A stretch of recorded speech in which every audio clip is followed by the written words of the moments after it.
The cost of dating pop superstar Taylor Swift has been revealed because it's emerged that her boyfriend has spent $8 million dating her in the last 6 months. Travis Kelce is an American football player with the Kansas City Chiefs who recently won the Super Bowl, but is perhaps in some circles best known for being Taylor Swift's boyfriend.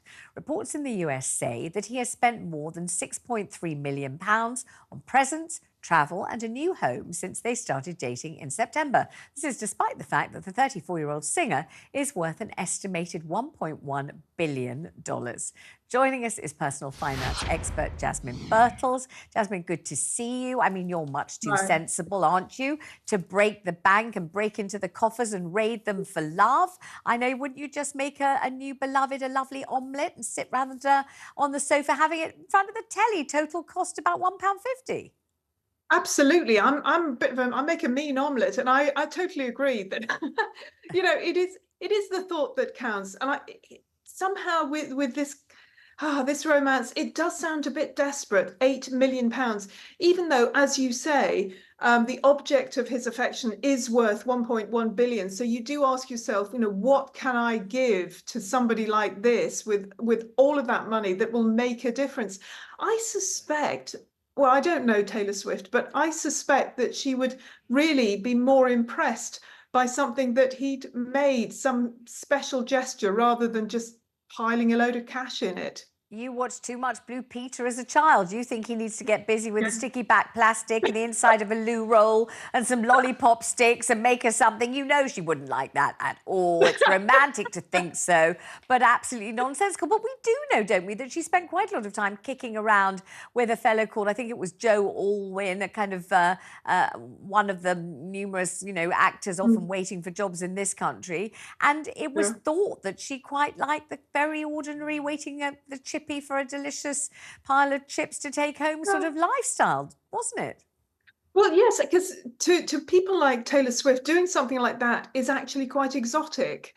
And that's the thing, that really people who are very rich very often like to do something that they don't normally do. And, particularly if you're royal, if you're a celebrity, you like to sometimes pretend that you're just an ordinary Joe walking around, as you say, going to the chippy, pretending to be nobody, because that's quite fun to them. Of course, as I say, I keep saying I don't know Taylor Swift. If she wants to give me a call, I'm very happy to, give her some tips on how to save a bit of money, because clearly she needs them.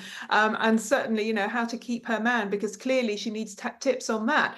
But I just do feel that she's the sort of person who probably would be happier doing something fun and different and very ordinary, rather than having yet more money showered on her when she's got 1.1 billion of that. Do you find that people asking you for financial advice, Jasmine, say, I want a date and it's very expensive, there's somebody I like or fancy, but actually I don't feel I can do anything but take them out for dinner or take them to a beautiful bar and buy them lovely drinks, and I haven't got the money. My love life, my romantic prospects are being completely stymied by this financial crisis? Or do you think that, love is all you need and people are still falling in love and living happily ever after, whether they've got any money or not?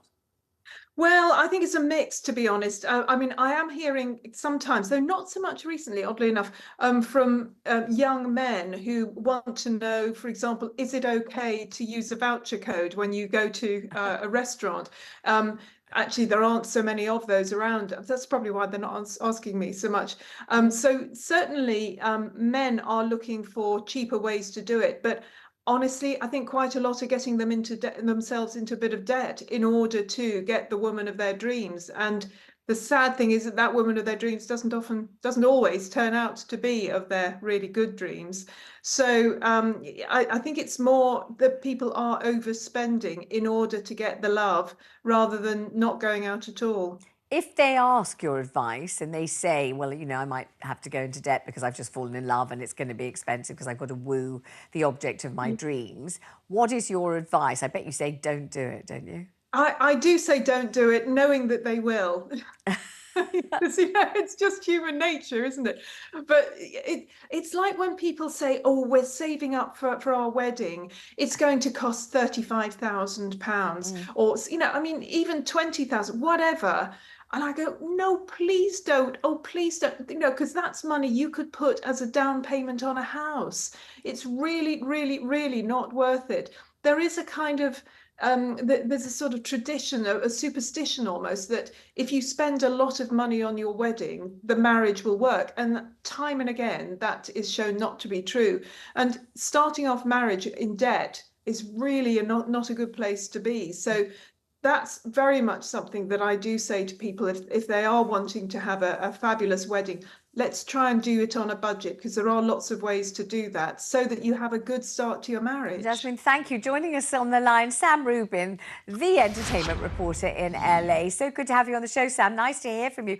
What a lot of money this guy is spending on Taylor. It's the last thing she needs, isn't it? Well, it may be the last thing she needs, but there are benefits to be derived as well. Obviously, the time and he's spending, and I think very much enjoying with Taylor, and this wildly has increased his profile and earning potential. And also, this is somebody, as the preeminent football player that he is, doesn't really have to worry about his wallet so much. There's discussion today that he's going to be the host of a new TV game show. He would not have gotten that opportunity if not for the association with Taylor. So yes, there's a lot of money out, but there's a lot of money in. And I think in this kind of rarefied air, it's the heart wants what the heart wants. And he's able to foot the bill. We thought that Taylor was spending a lot of time here in the beautiful United Kingdom because she liked a much more down-to-earth, ordinary, local pub, beans on toast kind of a life. We're a bit shocked to see him flying around the place in private planes and buying an entire new mansion because he thought his existing house wasn't impressive enough for Taylor Swift. Well, I don't know if beans on toast is the best quality of living in Great Britain. But I think that he felt that Taylor Swift is accustomed to a certain style. But I think he also appreciates the fact, the one reason why I think this is such a legitimate relationship is the obvious closeness of the families, Taylor's and Travis's. And, Taylor comes not from extraordinary wealth, but from considerable comfort.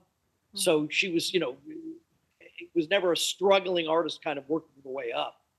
So I think Travis wanted to make sure that she was enjoying the lifestyle that she's been able to enjoy. Obviously, in the last 15 years or so, as her popularity has exploded, her income has exploded, and she has a variety of extraordinary places to stay all around the world, but not one in Travis's hometown of Kansas City. So he wanted to make sure there was one there too. Sam, good to talk to you. Thank you very much indeed.